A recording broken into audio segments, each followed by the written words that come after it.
Então, vamos passar rapidamente pelos conceitos teóricos que fundamentam essa prática, essa metodologia, né?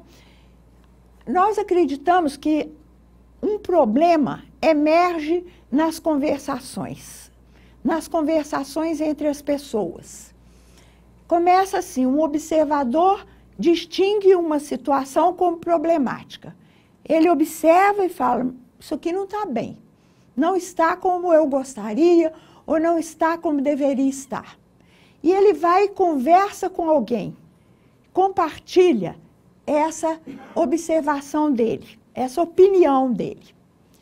E aí, conversando, se esse outro também concorda e fala, bom, é isso mesmo, eu também acho que não está bem, acho que precisaria mudar. Então, conversando, eles fazem com que emerja aquela situação como uma situação problema. Então, eles vão falar, bom, essa é uma situação problema, né? Então, a situação problema é uma construção na conversação. Por isso é que existe uma conhecida teoria chamada teoria da construção social da realidade, né? Essa teoria nos mostra isso, como a realidade emerge na conversação. Então, vou colocar logo aqui um exemplo. Vamos supor que eu, como observadora, veja duas famílias. E nas duas famílias eu vejo uma criança com um comportamento muito parecido. Na família A, tem uma criança com um comportamento que me chama atenção, e na outra família também tem uma criança com aquele comportamento muito parecido. Aí eu vou conversar com a família. Quando eu converso com a primeira família, a mãe me conta o que está acontecendo. Ela fala, olha, eu fiquei preocupada com esse comportamento do meu filho e conversei com meu marido e ele também falou que estava preocupado, que ele também achava que a gente precisava fazer alguma coisa. E aí nós tivemos ideia de conversar com a professora. A professora, quando nós chegamos lá, ela falou, olha, eu já ia chamar vocês aqui, foi bom vocês terem vindo. Eu também acho que vocês precisam procurar um especialista. Acho que vocês devem procurar um psicólogo. E aí vai a criança ser levada ao psicólogo. E o psicólogo fala, não, realmente, tem alguma coisa que não está bem, acho que vocês podem procurar um neurologista. E lá, da consulta com o neurologista, ele já sai com um diagnóstico, com um rótulo. Ele sai de lá como portador da síndrome de TDAH. E aí ele começa a carreira de pessoa com problema. Ele vai ser sempre visto como uma pessoa que tem problema, vai se apresentar como pessoa com problema, a família, a escola, os médicos, todos vão falar dele como uma pessoa com problema. As expectativas em torno dele vão ser de um comportamento estranho, diferente, fora do comum. Mas aí eu vou conversar com a outra família. E a outra família, a mãe me fala assim, olha, a senhora vê como os filhos são diferentes. O meu primeiro foi calmo, tranquilo. Agora esse, curioso, ele quer mexer em tudo, ele quer ver tudo, tanto que ele não para. Ele passa de uma coisa para outra com maior rapidez. É uma curiosidade, mas olha, eu e meu marido já encontramos uma forma boa de lidar com ele.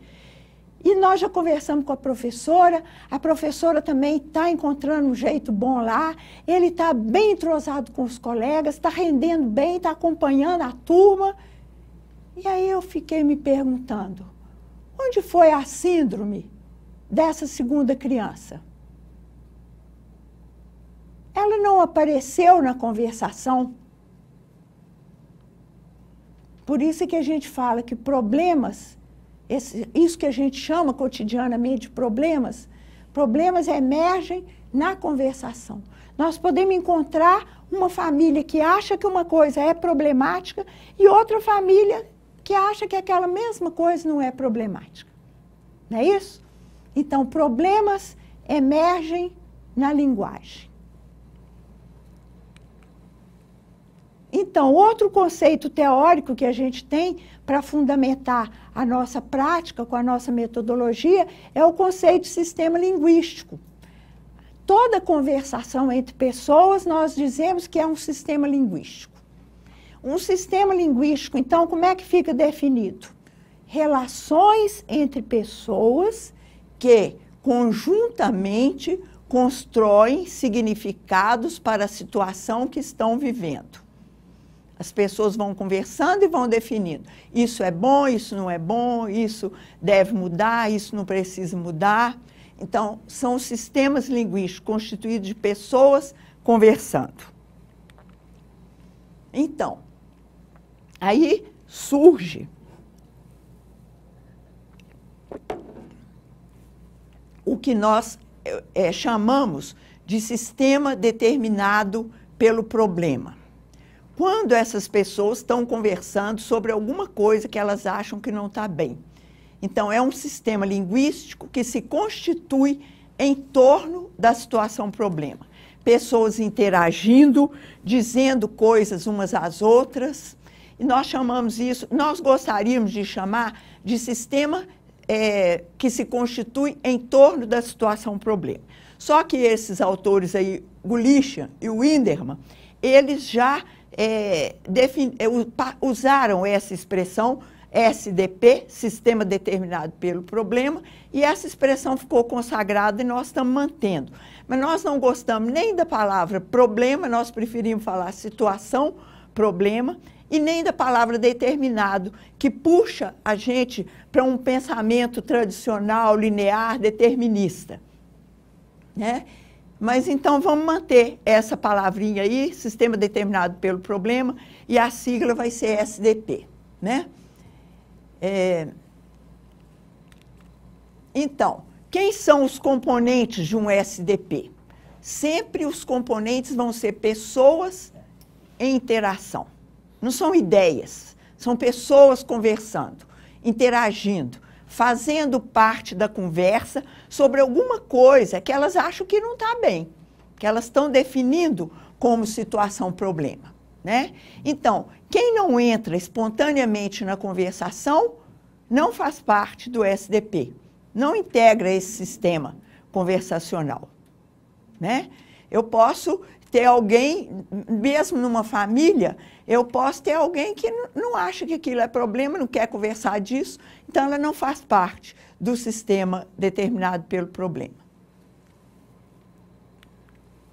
Então, outro conceito é o conceito de situação-problema.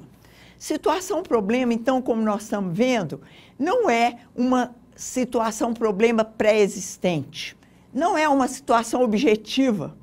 Né? Variou, vocês viram as duas famílias? Variou com as opiniões das duas famílias.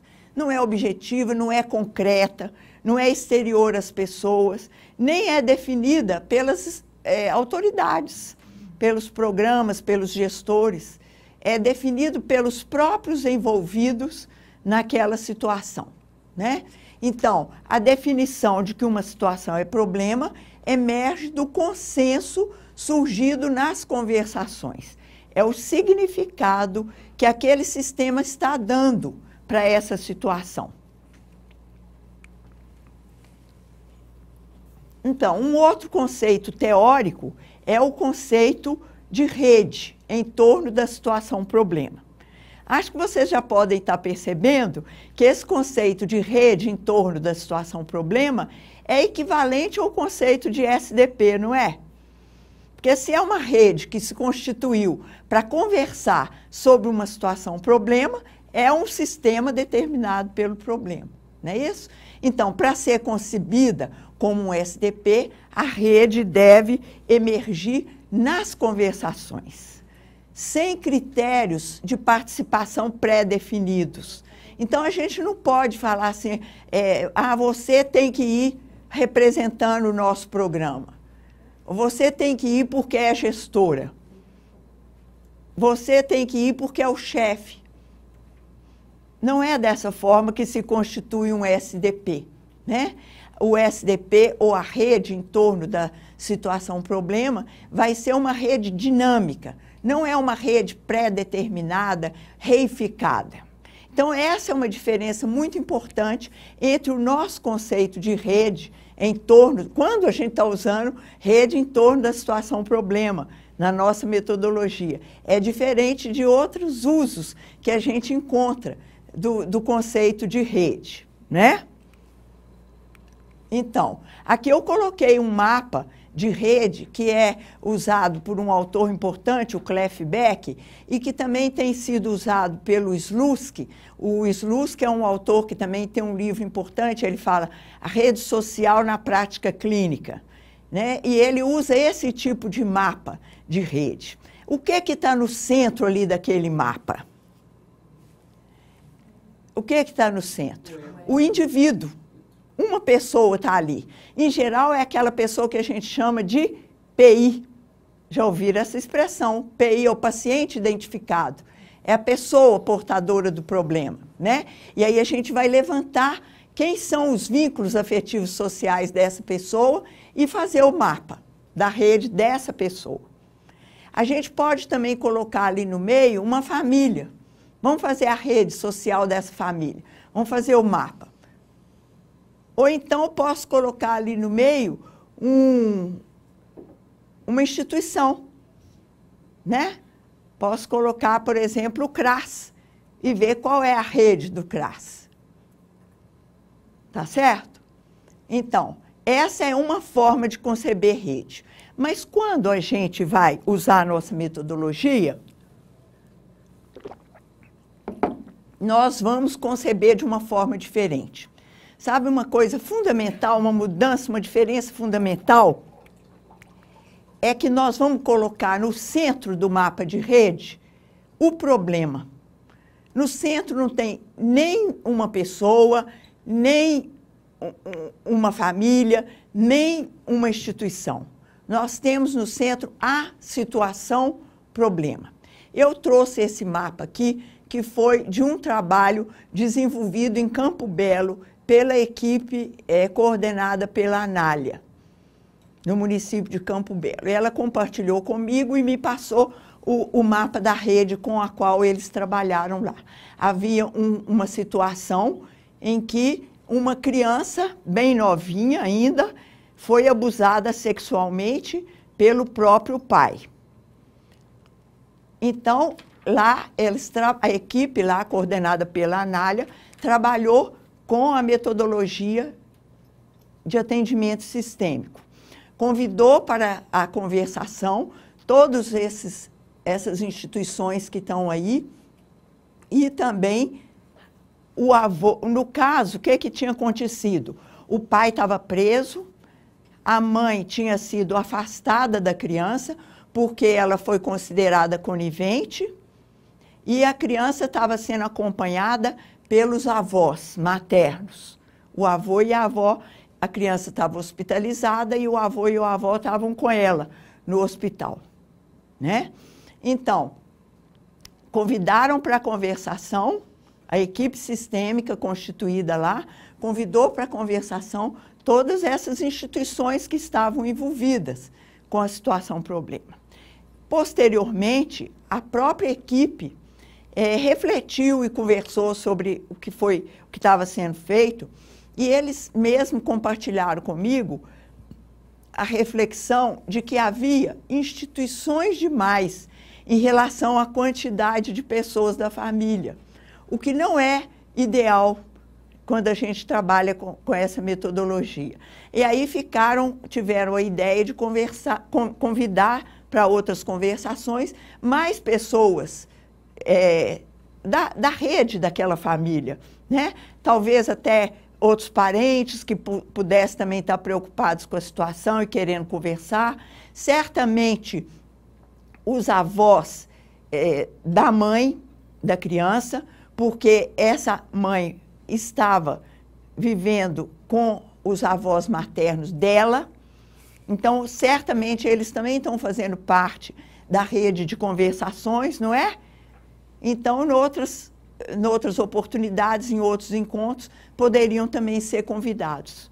Uma coisa importante que a gente vai ver é que quanto mais pessoas estiverem conversando sobre a situação problema, maior a quantidade de recursos que vão poder ser mobilizados para a solução da situação problema, né?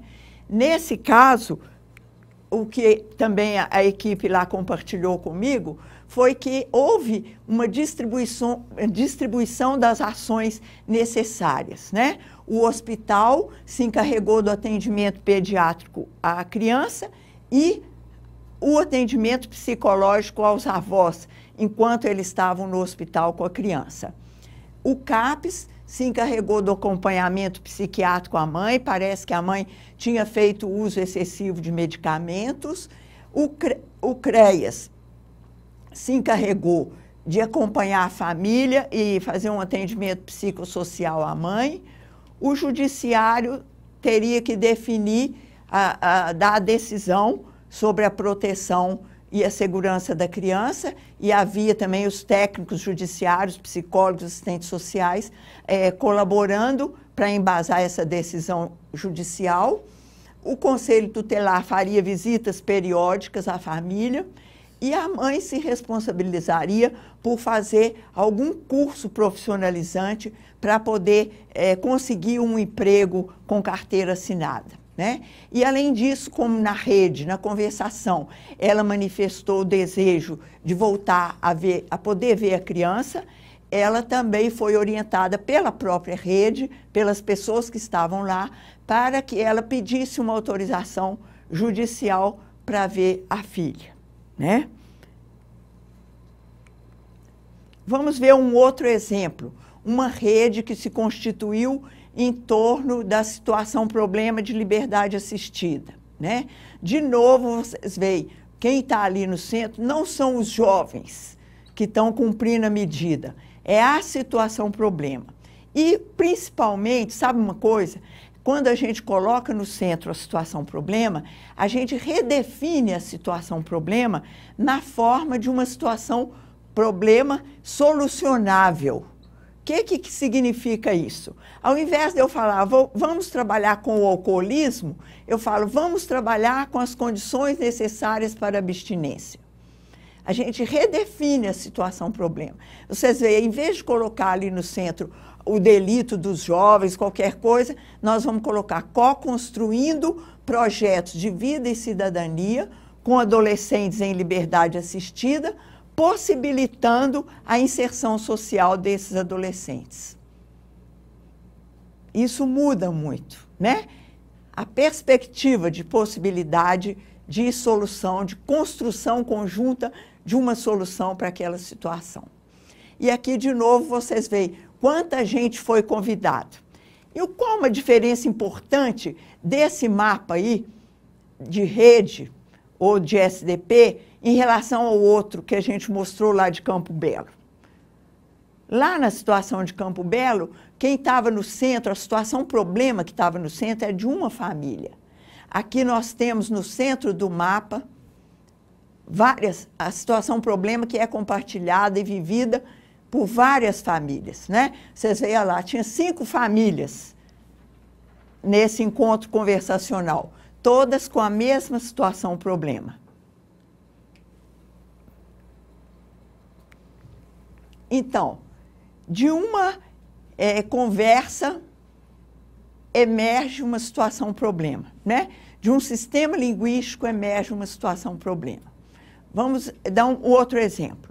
Está difícil, tem algumas pessoas conversando e falando isso. Está difícil viabilizar o cumprimento da determinação judicial de prestação de serviço à comunidade pelos jovens em conflito com a lei. Tem muitas pessoas conversando sobre isso e achando que realmente essa é uma situação problema, está difícil mesmo. Quem são essas pessoas que podem estar conversando? O juiz, os assistentes sociais e os psicólogos judiciários, os técnicos do Programa de Prestação de Serviço à Comunidade e do CREAS, as instituições, os postos de saúde, as escolas, as ONGs, as empresas, onde esses jovens poderiam cumprir a medida, prestar o serviço à comunidade, e também as famílias estão participando dessas conversações e os próprios jovens. Então, como que essas pessoas estão conversando? É provável que se a gente ficar ali na escuta, ouvindo a conversa deles, nós vamos ouvir coisas do tipo: o judiciário não deveria fazer isso. As famílias não podem. As instituições da comunidade precisam. O programa de prestação de serviço deveria. O CREAS bem que poderia. Os jovens podem. Então, o que a gente distingue nessa conversa entre essas pessoas que estão envolvidas e a fim de dar um encaminhamento para essa situação? O que a gente distingue? Nós vamos distinguir que todos estão ativamente comprometidos numa interação linguística, todos estão falando, porém eles estão assumindo posições antagônicas em relação a como lidar com aquela situação. Eles não estão concordando, cada um acha uma coisa. Um acha que pode, o outro acha exatamente que não pode. Que deve ou que não deve. Então, nós distinguimos um sistema constituído de pessoas com opiniões divergentes, com posições antagônicas quanto a alguma coisa que está acontecendo. Então, o que nós estamos vendo é uma forma dessas pessoas se relacionarem que, exatamente por elas discordarem, elas estão fazendo emergir a situação problema.